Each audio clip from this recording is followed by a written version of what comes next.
मंत्र 9 इस सूक्त में सोम पर बात हो रही है। सोम क्या है, इस विषय में चर्चा की जा रही है। सामान्यतः तो हम लोग परिचित हो भी गए हैं। आइए इस 9वें मंत्र में भी इसी सोम की चर्चा को आगे बढ़ाया जाएगा।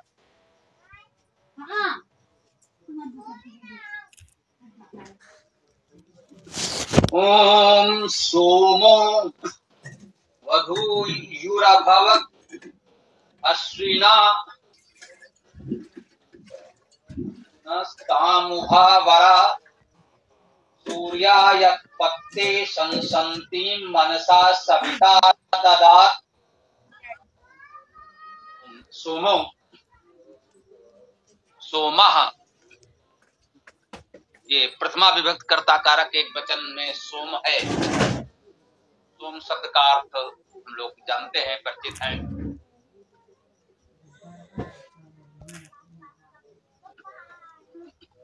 सुधातु सु ऐश्वर्य सुप्रसवे अर्थात सृजन ऐश्वर्य, और सु प्रेरणे धातु है, प्रेरणायाम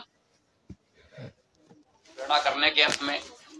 तो सोम शब्द का अर्थ सृजन ऐश्वर्य प्रेरणा, सृजन ऐश्वर्य प्रेरणा से युक्त, सृजन ऐश्वर्य प्रेरणा करने वाला, ऐसा होगा। इस अर्थ में वेद में परमेश्वर का एक गुणवाची नाम सोम भी है।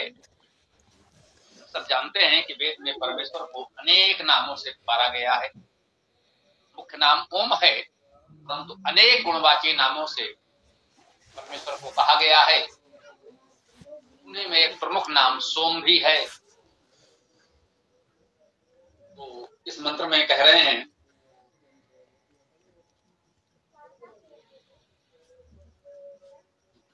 सोमो वधूयुः अभवत्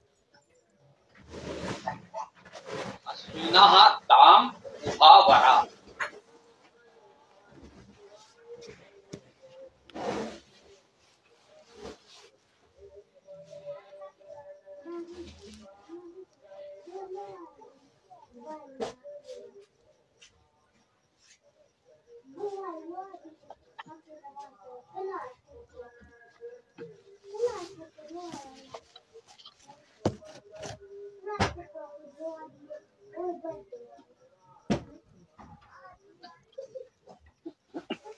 सोमो, सोम शब्द देखा, मुख तो सोम था, सृजन ऐश्वर्य प्रेरणा। आगे है बधूयु। बधूयु का अर्थ किया गया है बधू को चाहने वाला। बधू क्या है, ये भी एक प्रश्न है। यही विशेष सावधानी वेद का अर्थ करने में कही गई है। वर्तमान समय में हमारी लोक भाषा में कौन सा शब्द किस अर्थ में कैसे प्रचलित हो गया, ये तो एक अलग शोध का विषय है। उसके लिए अलग से एक विद्या भाषा शास्त्र है।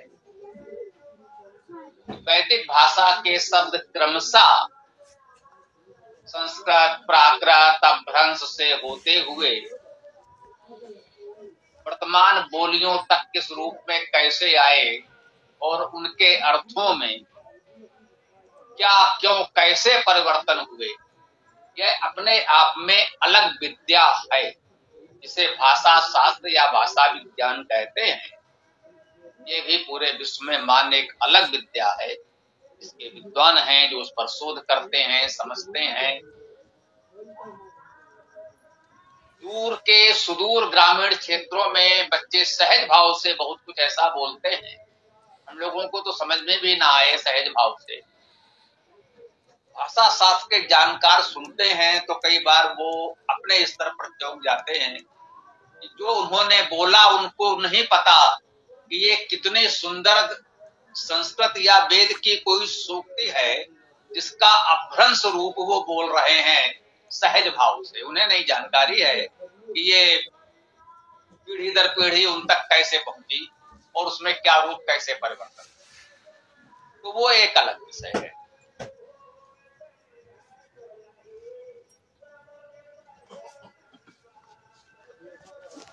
यहाँ इस संदर्भ की चर्चा इस रूप में हुई कि यहाँ पर आया है शब्द बधूयु।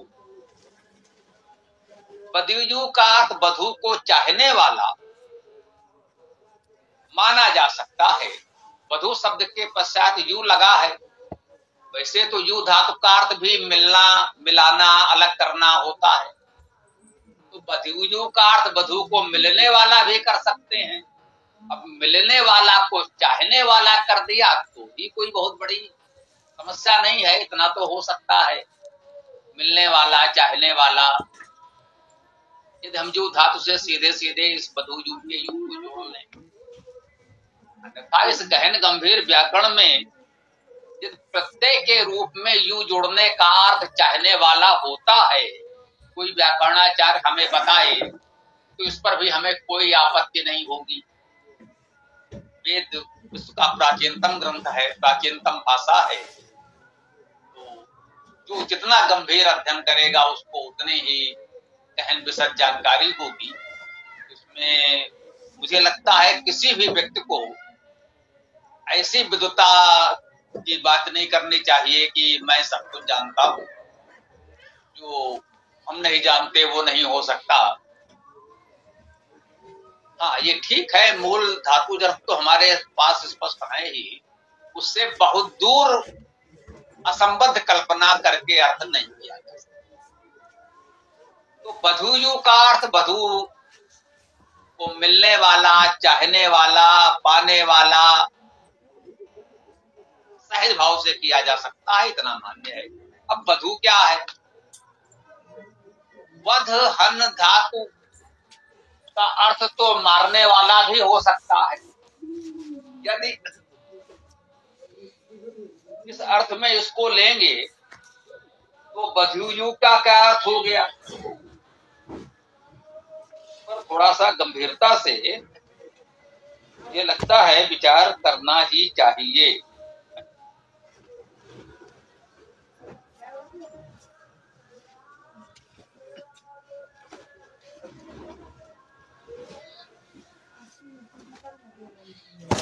जिन्होंने हमारे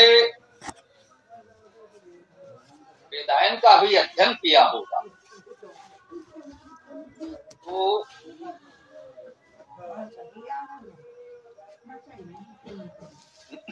सभी शब्दों की व्युत्पत्तियां अनेक प्रकार से वहां दी गई, शब्दकोश में भी दी गई हैं। धातु कोश में वध को हन धातु का ही एक रूप माना गया। हन का अर्थ है मारना, अर्थात हिंसा करना। हिंसार्थक धातुओं में गति का अर्थ निहित होता है, क्योंकि हिंसा में गति तो होगी ही। यह भी स्वाभाविक है। तो यूं कहें कि जैसा कि हमने कहा गत्यर्थक धातुओं में यह सर्वमान्य है, इसमें कहीं कोई विवाद ऐसा न माने कोई अटकल लगाई जा रही है। कुछ बातें हैं जो सभी विद्वानों में सर्वमान्य हैं। आज से नहीं, हजारों वर्षों से सभी विद्वान जिस बात को मानते ही आए हैं, तो मानना चाहिए कि वो स्वाभाविक है, वो अर्थ होता ही है। उस पर अनावश्यक शंका करने की आवश्यकता नहीं होनी चाहिए, जिस पर सभी सहमत। जहां मतभेद है विद्वानों में, वहां पर आप अपने विवेक का उपयोग अवश्य करें। किसी एक विद्वान से न बंधे कि बस इनकी बात ठीक है अन्य की नहीं है। ये तो हम कहते हैं, इतनी उदारता हमारे सोच में, विचार में, चिंतन में होनी चाहिए। पर जिस पर सब सहमत हैं उसे स्वीकार करने में कोई हानि नहीं है। इसी में हम सरलता से बात को समझ सकते हैं।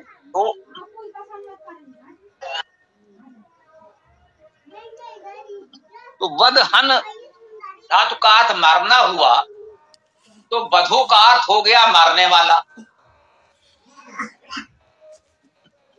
अब बधू इस समय जिस अर्थ में प्रचलित है वर वधू, तो बधू का अर्थ है मारने वाला। इसे आज आप बधू कहते हैं, वो किसे मारे? अब कहेंगे ये तो बिल्कुल अटपटा अर्थ आ गया, हम वधू को किस भाव से देखते हैं, और यहाँ कहा जा रहा है वधू का अर्थ ही है मारने वाला। मारना किसको है?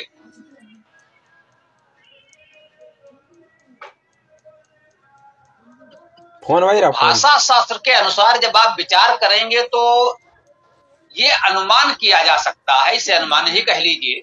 देखिए, भाषा शास्त्र में अनुमान होते हैं और उसकी पुष्टि केवल इस बात से हो सकती है कि वैदिक काल में वेद में ये शब्द आया तो धातुज अर्थ में आया, धीरे धीरे वो लौकिक संस्कृत में, शास्त्रों में, प्राकृत में, अपभ्रंश में कैसे कैसे किन किन अर्थों में उसका उपयोग हुआ। तो ये जो क्रमिक विकास होता है अर्थ का, उसी से उसको समझा जाता है, यही उसका एक प्रमाण कह सकते हैं। अन्यथा तो आप किसी भी शब्द का कोई भी अर्थ आज अपनी कल्पना से कर दें तो वो कल्पना नहीं माना जाता। वेद के शब्द का अर्थ तो धातु के अनुसार ही करना होगा। लोक में जो अर्थ है वो लोक प्रचलन की दृष्टि से, परंपरा की दृष्टि से लोक में स्वीकार किया जाता है।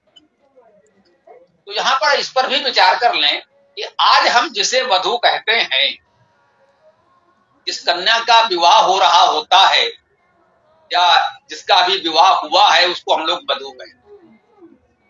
वर वधू, वर का अर्थ तो वर्ण करना है, जिसका हमने वर्ण किया है विवाह के लिए वो वर हो गया। ये तो बिल्कुल सीधा सा है, यहां समस्या नहीं आई। वधू का अर्थ है मारने वाला,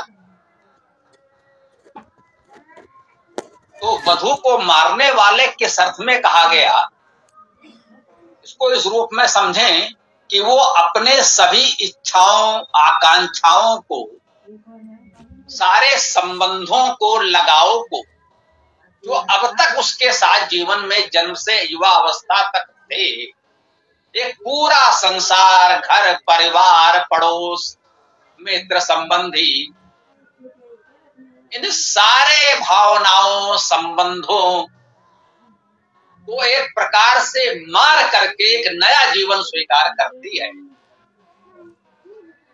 घर परिवार नगर छोड़कर बिल्कुल एक नए परिवार में उसे रसना बसना होता है। तो यहाँ पर उसके इस त्याग के अर्थ में वधू कहा गया, मानना चाहिए।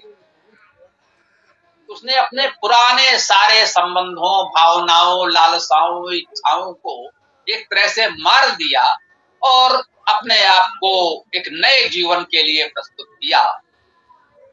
इस अर्थ में उसे वधू कहा गया होगा, यही कहा जा सकता है। वेद में तो शाब्दिक अर्थ ही ग्रहण किया जाता है। वधूजु मारने वाला, मरने वाला, जो भी कह लें आप एक तरह से, यू उसको चाहने वाला, मिलने वाला। आप कह लें कि मृत्यु की कामना करने वाला, ऐसा अर्थ भी कर सकते हैं वधूयु का। तो इसमें अर्थ किया गया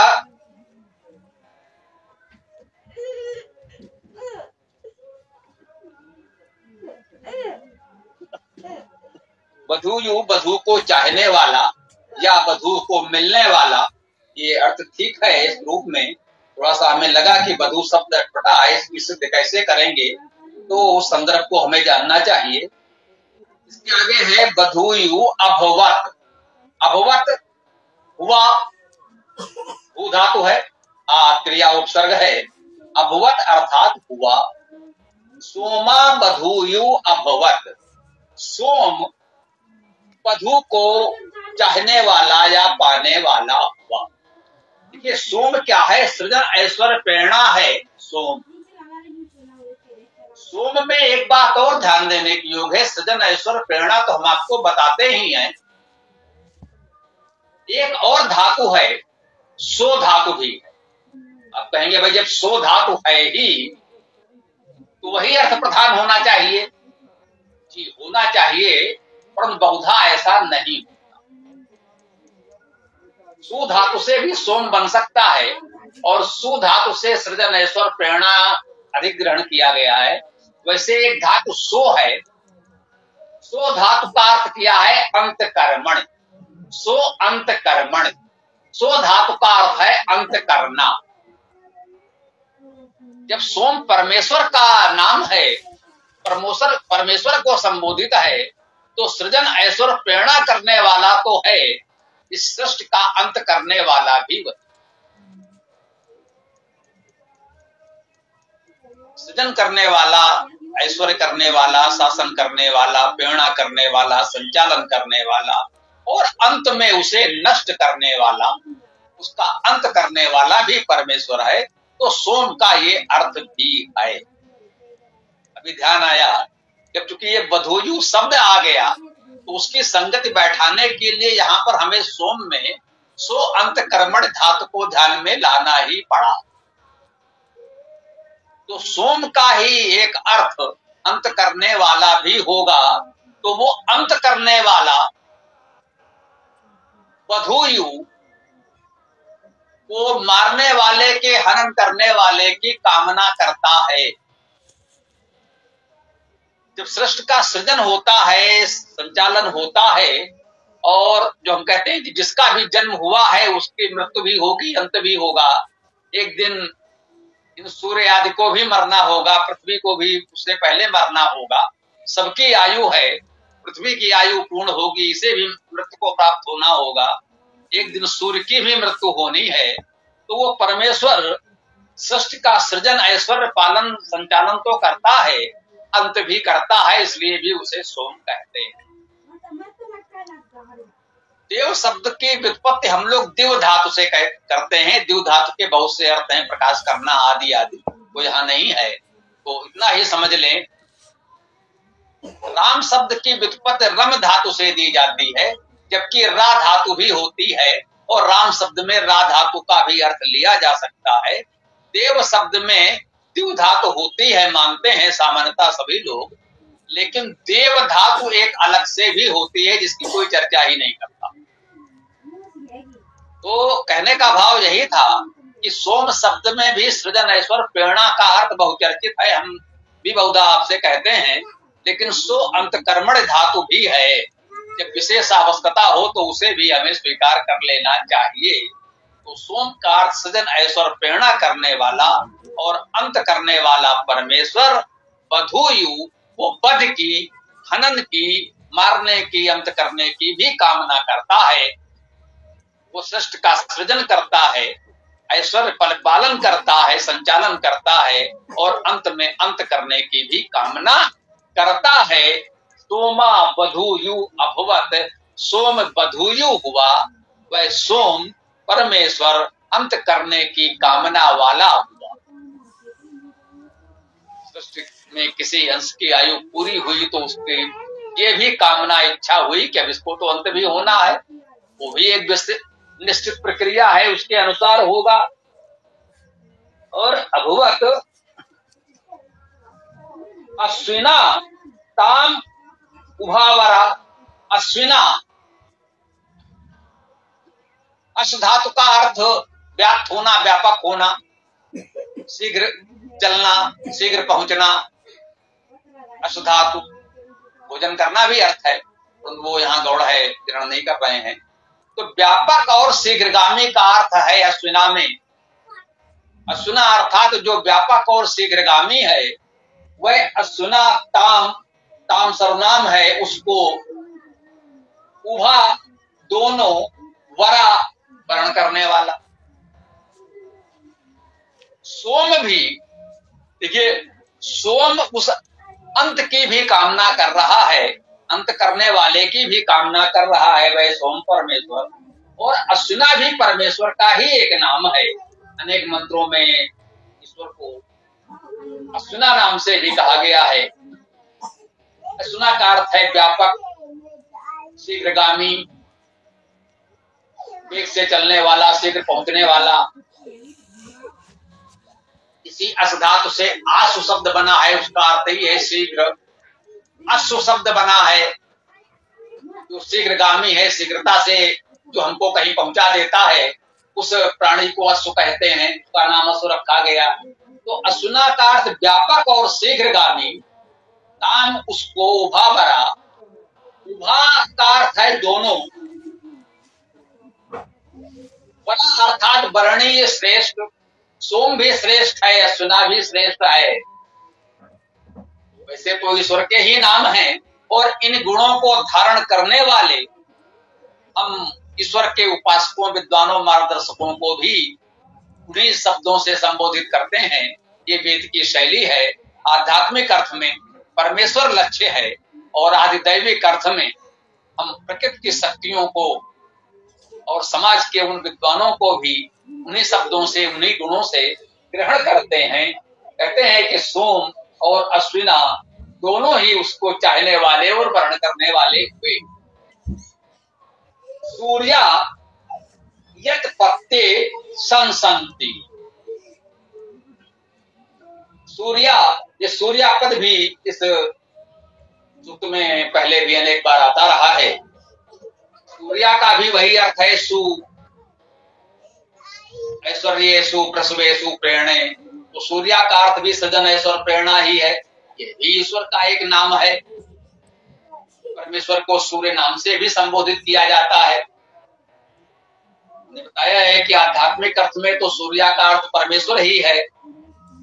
आदि दैविक अर्थ में आपको सृजन ऐश्वर्य प्रेरणा जैसे गुणों से युक्त विद्वानों मार्गदर्शकों को भी ग्रहण कर सकते हैं।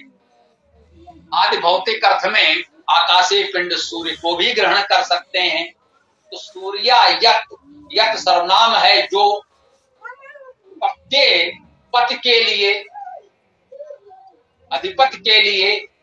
पत धातु का अर्थ देखिए, पत धातु का एक अर्थ तो गिरना है, पतति गिरता है, और पत धातु का एक अर्थ ऐश्वर्य होना भी है।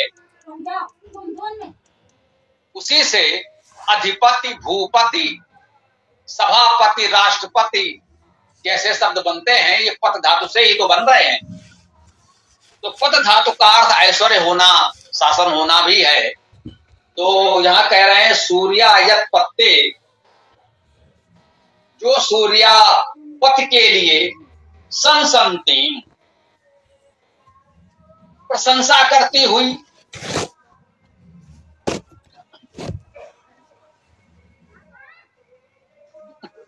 संस धातु है, इसी में प्रा उपसर्ग लग जाता है तो प्रशंसा बन जाता है, अनु उपसर्ग लग जाएगा तो अनुशंसा बन जाएगा। तो संस धातु है, इसी प्रशंसा के अर्थ में संसंति, प्रशंसा करती हुई। जो सूर्या पथ के लिए प्रशंसा करती हुई।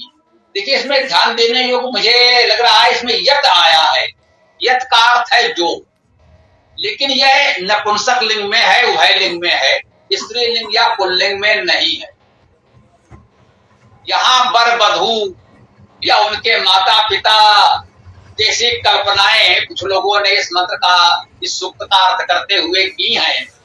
तो ध्यान देना चाहिए, यदि यहाँ किसी युवक युवती का विवाह हो रहा होता, युवक युवती होते, उनके माता पिता होते, तो जो के लिए यत उभय लिंग नपुंसक लिंग का अर्थ नहीं आता, ये शब्द नहीं आता, यह होता पुल्लिंग में।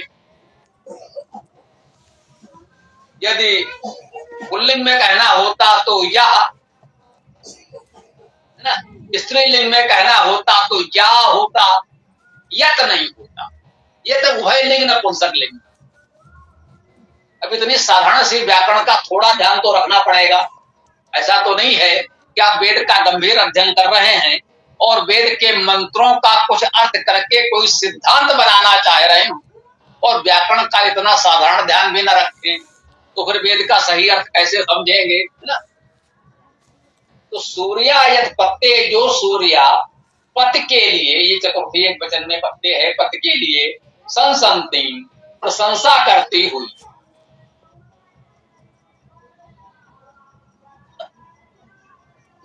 मनसा, ये तृतीया विभक्ति एक वचन में है, मनसा, मन से, मन के साथ, मन द्वारा, मनन द्वारा, मनन चिंतन द्वारा, विचार द्वारा। तो सीधे सीधे मनसा का अर्थ यदि मन से कह ले, वर्तमान हमारी भाषा में, खड़ी बोली में, जैसे हम कहते हैं भाई मन से यह कार्य करो, तो उसी अर्थ में मनसा शब्द वेद में और संस्कृत में आता है। वैदिक भाषा, संस्कृत भाषा में मनसा उसी अर्थ में है। अब वेद में है तो व्याकरण से हम कहेंगे कि मन धातु, उससे मनस शब्द बना और उससे ये तृतीया एक वचन विभक्ति है मनसा। तो मन से, मन द्वारा, मन के साथ ये करेंगे तो मन से सविता ददात। सविता ददात एक साथ इसमें संहिता पाठ में लिखा जाएगा। इसका संधि विग्रह होगा तो हो जाएगा सविता अददात। सविता और अददात का आ, सविता का आ और अददात का दोनों संयुक्त हो गए तो सविता ही रहा, सविता अददात। तो कहते हैं कि जो सूर्या पथ की कामना करती हुई थी, उसको जो सूर्या मन से पथ की अधिपति की कामना कर रही थी, कर रहा था, जो भी माने यहाँ यत आया है कि पथ अधिपति की कामना करते हुए सूर्या को सविता ने, अब देखिए सविता शब्द का भी अर्थ देखिए बहुत महत्वपूर्ण, एक दृष्टि मंत्र कितना सुंदर है, इसको देखिए। एक शब्द आया सोमो, उसमें भी वही धातु है, सु ऐश्वर्य सु प्रसवे सु प्रेरणे, सृजन ऐश्वर्य प्रेरणा, सु अंतकर्मण धातु भी है तो अंतकर्मण का अर्थ भी वहां ले लिया, ये ठीक है। सूर्या में भी यही सु धातु है, सु ऐश्वर्य सु प्रसवे सु प्रेरणे, सु प्रेरणायाम जो भी कहें प्रेरणा के अर्थ में। सविता में भी यही धातु है, सु ऐश्वर्य सु प्रसवे और सु प्रेरणा, प्रेरणा के अर्थ में। तो कहें कि एक प्रकार से सोम सूर्या सविता ये पर्याय हो गए, एक ही अर्थ के शब्द हो गए। तो सविता अददात, सविता ने दे दिया।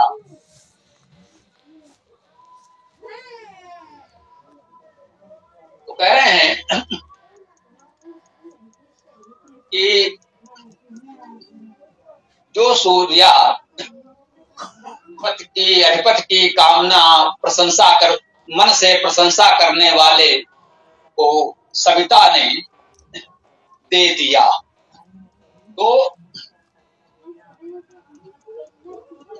भाव यही है कि देखिए, एक तो आध्यात्मिक अर्थ में तो सब कुछ ईश्वर परक है, सब कुछ ईश्वर ही करता है, वही सृजन करता है, ईश्वर करता है, प्रेरणा करता है, वही अंत करता है, जो कुछ कर रहा है वही कर रहा है। ये तो सीधा सीधा एक सामान्य सा अर्थ आप मान लें, ये सभी मंत्रों में ये भाव निहित समझें। अब इसके यदि आज दैविक अर्थ को देखें जो महत्वपूर्ण होता है हमारे लिए, आप चाहें तो कहीं कहीं से आज लौकिक अर्थ भी कह लें, जो व्यवहार में हमारे लिए उपयोगी होता है वो यही है कि हमें सोम होना है, सृजन ऐश्वर्य प्रेरणा से युक्त होना है, और आवश्यक पड़े तो अपने दोषों दुर्गुणों का अंत भी करना है। बधुयु हमें अपने दोषों दुर्गुणों के वध करने की, उनका अंत करने की, उनका हनन करने की कामना करनी चाहिए।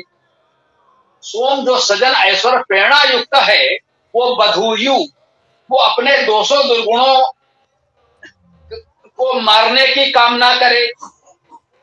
तो हम अपने दोषों दुर्गुणों को मारने की कामना करेंगे, दोषों दुर्गुणों का अंत कर देंगे। अब वक्त हुआ जब दोषों दुर्गुणों को अंत करने वाले हम हो जाएंगे, तब सुना अर्थात व्यापक भाव वाला और शीघ्र कार्य करने वाला, शीघ्र पहुंचने वाला वह परमेश्वर दोनों ओर से हमारा वर्ण करता है, दोनों हाथों से हमारा वर्ण करता है। फिर हमारी कामनाएं, सदिच्छाएं हैं, उत्तम भावनाएं हैं, उन्हें वो पूर्ण कर सकता है। वही कह रहे हैं जो सूर्या पत्ते संतीम मनसा, जो उस अधिपति को, उस परमेश्वर को मन से प्रशंसा कर रहा है। परमेश्वर की स्तुति करें, प्रशंसा करें, मन से करें। स्तुति प्रशंसा का अर्थ एक ही है, जो उसके वास्तविक सद्गुण हैं उनका स्मरण करें, उनकी चर्चा करें, यही स्तुति प्रशंसा करना। सांसारिक जो स्वार्थ के लिए किसी की झूठी कथित प्रशंसा की जाती है, चापलूसी, ये स्तुति प्रशंसा नहीं है। स्तुति प्रशंसा ये है किसी के वास्तविक गुणों का वर्णन करना। इससे लाभ ये होता है जब हम परमेश्वर के वास्तविक गुणों का चिंतन करते हैं, वर्णन करते हैं, कहते हैं, बोलते हैं, तो वो गुण कहीं ना कहीं हम में भी आते हैं। तो कहते हैं कि उस अधिपति की जब मन से उसकी हम प्रशंसा करते हैं तो स्वाभाविक है उन गुणों को हम धारण करते हैं। तो कहते हैं सविता अददात, फिर वो सविता परमेश्वर हमको सब कुछ दे सकता है, देता ही है। हमें भी पहले ये अनुमान नहीं था कि इस मंत्र का इतना ऐसा अर्थ अभी किया जाएगा। ईश्वर की इच्छा से, आप सबकी सद्भावना से जो भी संभव हो सका, तो अब हम यहाँ इस मंत्र चर्चा को विराम दें। आप लोगों का जो भी प्रश्न आदि हो प्रस्तुत कर सकते हैं। जो नए साथी भी हों वो भी